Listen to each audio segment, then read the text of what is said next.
how overprotective parents can damage their children.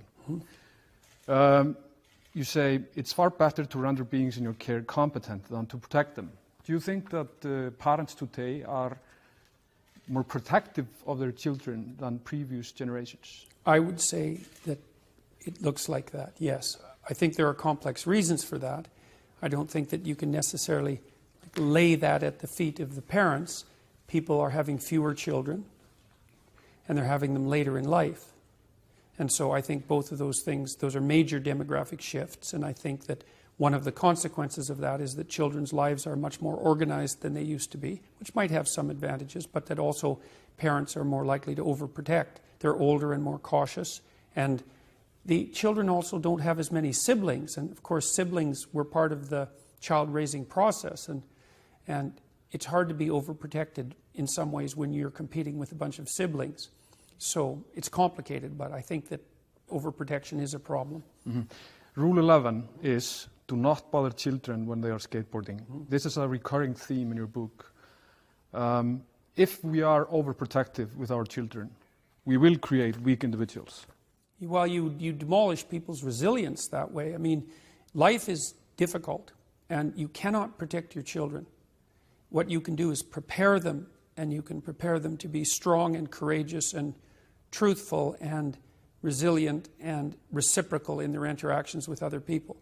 And that means you equip them for what life will be, which is at minimum a series of difficult challenges, and often more than that, because of course people go through very difficult times in their lives. And a resilient person is capable of standing up to things in the face of fear and moving forward voluntarily, convinced of their own competence and ability to prevail. And so your primary goal as a parent, apart from facilitating your child's social desirability, which is a major obligation on your part, is to encourage your children and I mean that literally, to instill in them a sense of courage in the face of the difficulties of life, and not to protect them from that. We don't even want to be protected from those difficulties, because a major part of life and its meaning is the challenge that comes with confronting difficulties. So, yeah. What do you want to say to those parents that allow their 8 or 9-year-old sons to sleep in their beds at night instead of sleeping in their own rooms? Well, the first thing I would say about that is you might want to ask why you don't want privacy with your spouse. You know, the last thing you want to do is use your child as an excuse to not interact properly with your wife or your husband. There's all sorts of reasons that people allow their children to interfere with their relationship.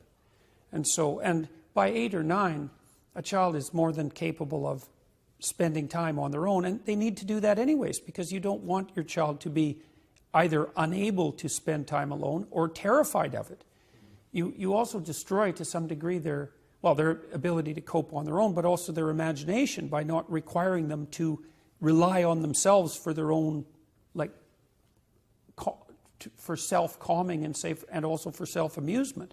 There's a rule when you're dealing with people who might be dependent, and this includes the situation where you're dealing with sick people or elderly people, and the rule is, do not do anything for anyone that they can do for themselves, because you take away their competence by doing that. I want to ask you about the use of physical force on children, because you think it is important to allow kids to explore and harm themselves to gain experience. Still, you believe strict parenting is important, and you think it is justifiable to flick the index finger on certain types of 2-year-olds. Why is the use of force justifiable in those situations? Well, it depends on the context, and it also depends on what you mean by force. There isn't a disciplinary strategy that you can utilize that doesn't involve something that's unpleasant. Well, you can use reward, but there's different circumstances under which, and you should use reward every time you can because it's more effective. But you often need something that's instantaneous and that gets the message across. And a flick is a very good technique because it's instant, it's harmless, it gets the message across, you can use it publicly, it can't be misused, you won't hurt the child. You have to have an effective disciplinary strategy for use in social situations, for example. Yeah, you're talking about the minimizing the use of... Yeah, well, the basic rules are quite straightforward. Minimum number of rules, because otherwise the enforcement costs accrue, and you end up constraining yourself and the child too much. And then minimal necessary force. And you might ask, well, what's minimal necessary force? And the answer to that is minimum intervention necessary to bring the behavior to a halt as rapidly and harmlessly as possible. And that has to be negotiated with the child, because some children are much more difficult to stop than others. But isn't it possible that the parent-child relationship can be damaged if basic trust and safety is lost? Oh, it's absolutely the case that it will be damaged, yes. But the application of judicious disciplinary force doesn't damage the relationship, it actually strengthens it. And everyone knows this. Look, if you have a relationship with your wife, let's say, the relationship is partly based on mutual respect, not merely on mutual love. It's also based on mutual respect. And everyone tests out their partner to determine what their limits are. And if you're not subject to corrective action on the part of your partner, you will have no respect for them. Your relationship will just deteriorate very rapidly. So, and it's very important to understand that the limits that you place on children are not something that impede the child-parent relationship, but actually further it substantially. I want to talk about gender equality now. Yeah. In chapter 11, you write about the so-called oppression of the patriarchy. And you Yes. write, it looks to me like the so-called oppression of the patriarchy was instead an imperfect collective attempt by men and women stretching over millennia to free each other from privation, disease, and drudgery. So the oppression of women happened because it was practical? No, the oppression of men and women happened because life is difficult and treacherous. And so we were subject, and still are, to all sorts of terrible burdens that are intrinsic to life itself. I mean, one of the things that's happened is because we're so technically and materially wealthy right now, we don't understand what privations our ancestors, even a few generations ago, faced. I mean, it was very difficult for women to function, let's say, as technical equals in the absence of reliable control of menstruation. That's only been a reality for, say, 70 years. And the birth control pill as well is a major technological revolution. You mentioned technological advancement. Yes. So the hurdles have been removed in part way. But you talk about the so-called oppression of the patriarchy. But Yes. Women were oppressed for centuries. I mean, Well, that's one way of looking at it. The other way of looking at it is that men and women were oppressed for centuries. I mean, there are certain burdens that women bore that men didn't bear, but the opposite is equally true. Yeah, but men suffered dreadfully, for example, in incredibly dangerous occupations. But it's a fact that women suffered more than men. I don't believe that, no, and I don't think it is a fact. I think that most people suffered, by modern standards, immeasurably. And that I don't buy the historical narrative that the fundamental reality of our history was that men were oppressing women. First of all, women aren't that easy to oppress, as you might have noticed if you've ever had a relationship with them. And you might say, well, it took women a long time to struggle forward until they attained civil rights status that was equivalent to men, and I would say that's true, but it also was the case for men that it took a very long time to struggle forward before there was anything approximating individual rights, and that they were granted to women quite rapidly in the aftermath of that. And that a lot of that was a consequence of technological transformation that made that sort of thing even possible. But we are both privileged white males. Can we really understand the suffering of women? Well, it depends on how useful your capacity for understanding the suffering of others is, or how well developed that is. I don't see that it's necessarily any more difficult to understand the suffering of women. Well, I would never pose the question that way, because I don't know how you understand the suffering of a group being an individual. I don't think a woman can understand the suffering of women, because that's predicated on the assumption that an individual can take on the burden of a group, and I don't buy that assumption to begin with. I think we vary in the ability to, let's say, empathize with others, but I don't think there's any evidence whatsoever that you can't empathize across a gender barrier. Otherwise, no relationship would even be possible. But a lot of people argue that cultural oppression is still a fact in modern society. For example, something feminine is considered insulting. Doesn't that sustain the oppression of women? Well, I think that there are negative stereotypes associated with both forms of gendered behavior, and that if those are utilized inappropriately, they can result in prejudicial attitudes. I think that most enterprises are imperfect enough so that some residual prejudice remains. It might be sex, it might be preference by gender or prejudice by gender, it might be prejudice by race, it might be prejudice by ethnicity or attractiveness or intelligence or character. There's all sorts of things that warp the proper selectivity of hierarchies, but I think we're doing an unbelievably good job at getting rid of those as rapidly as is humanly possible, and that we've moved so fast in that direction so quickly that we deserve some credit for it. There's one line in the book where you say you don't agree with the theory of the feminist revolution of the 20th century, but isn't that the fact that the feminist movement of the 20th century had a significant impact for gender equality? No, I don't really think so. What about Simone de Beauvoir? What about equal pay? What about what happened in the 60s? I think that to attribute that primarily to the feminist political movement is to give far more credit to the feminist political movement than it deserves. And I think the people who are pushing that are primarily feminists.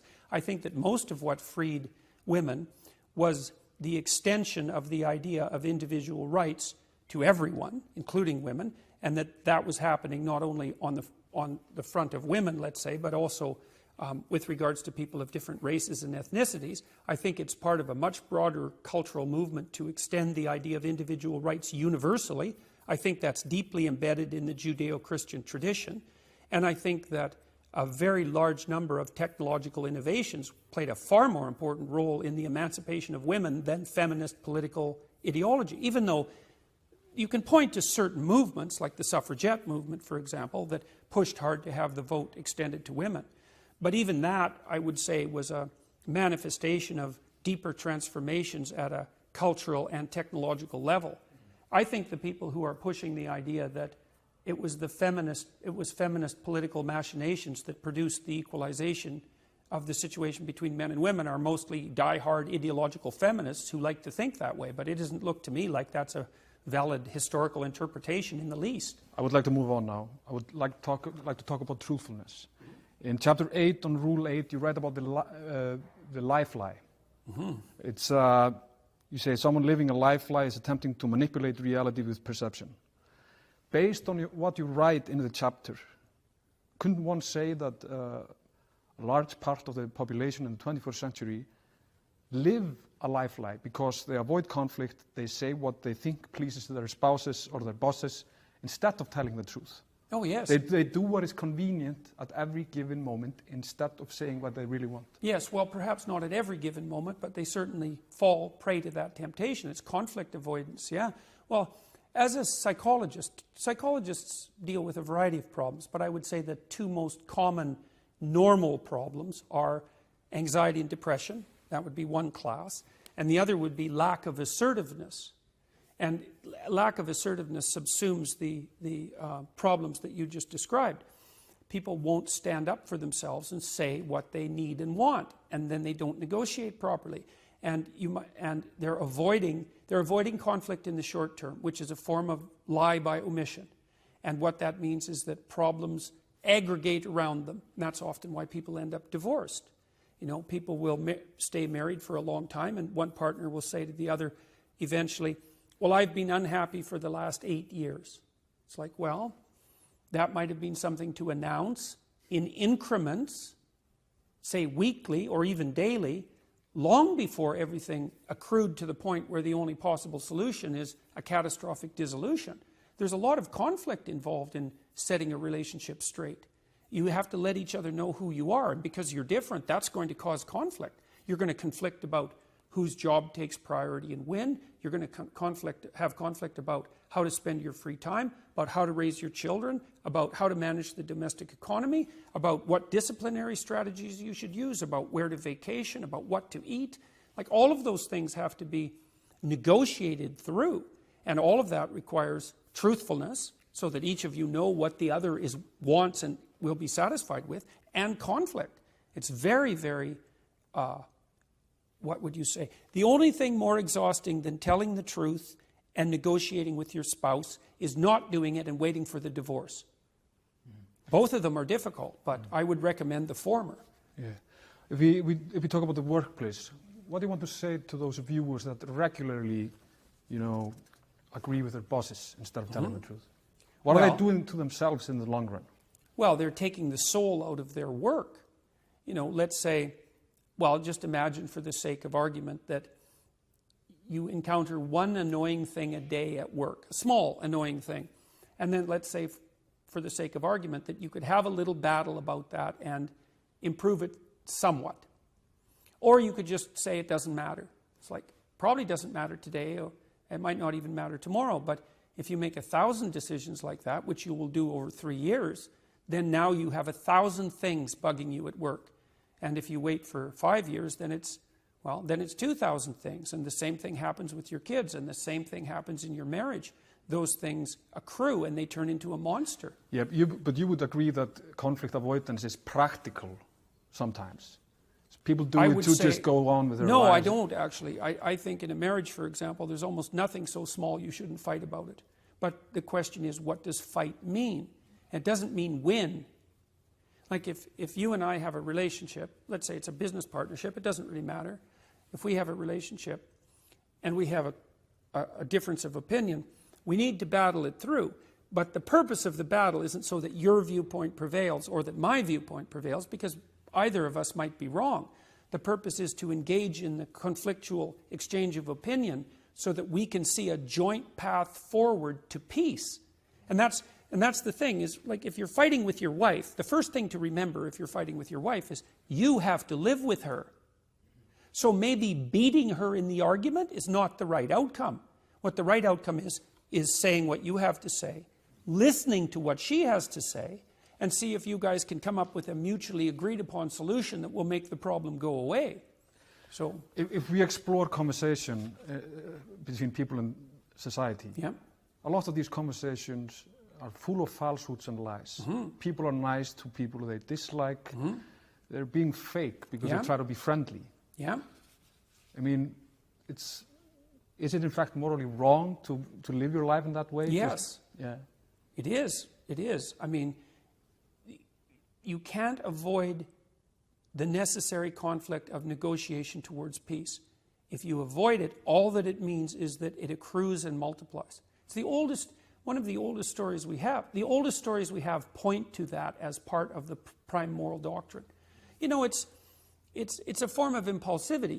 If you only do what you want in the moment, impulsively, that there will be consequences of that into the future, which is why you shouldn't act impulsively. Impulsively avoiding conflict is exactly the same. And same problem. People know this, if someone's casually rude to you, in a bus driver, for example, and there's always the possibility that you'll stew for hours over what you should have said.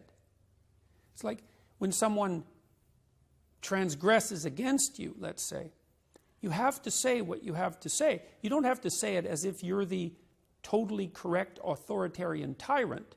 You can say it in a spirit of inquiry, because there's always the possibility that you're wrong and you want to listen. This is also why you want to listen to your partner, your spouse, even if what they're saying to you is you find very annoying.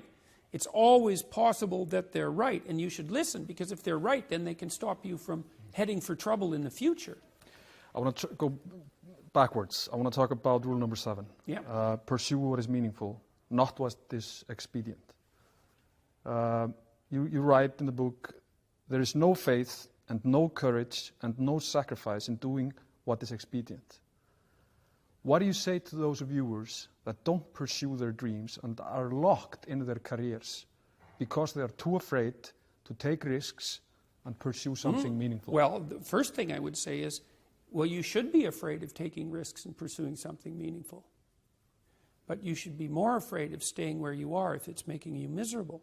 It's like the first thing you want to do is dispense with the idea that you get to have any permanent security outside of your ability to contend and adapt. It's the same issue with children.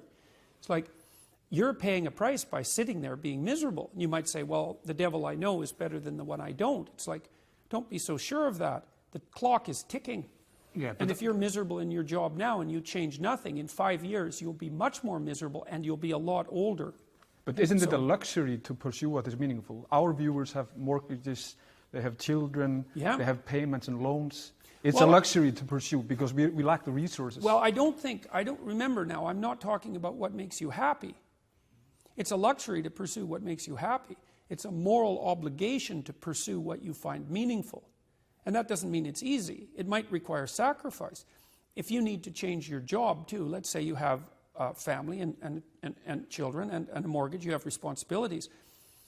You've already picked up those responsibilities. You don't just get to walk away scot-free and say, well, I don't like my job, I quit. That's no strategy. But what you might have to do is you think, well, this job is killing my soul. All right, so what do I have to do about that?